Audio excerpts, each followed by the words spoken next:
The wind and the sun. Once an argument took place between the wind and the sun as to who was stronger of the two. The wind claimed that he was stronger than the sun, whereas, the sun disagreed, saying that he was more powerful than the wind.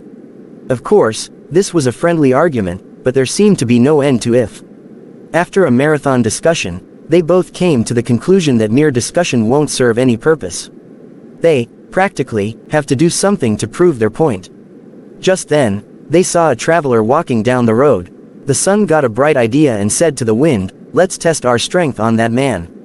Whosoever of us can force him take off his jacket, shall be considered the winner.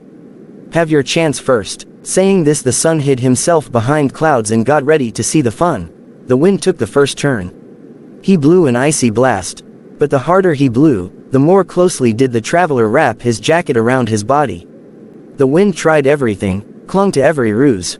He heaved his stormy power from all sides, but all in vain. His confidence in his mightiness began shattering gradually. And ultimately, out of sheer disgust and embarrassment, the wind gave up. Now it was the sun's turn.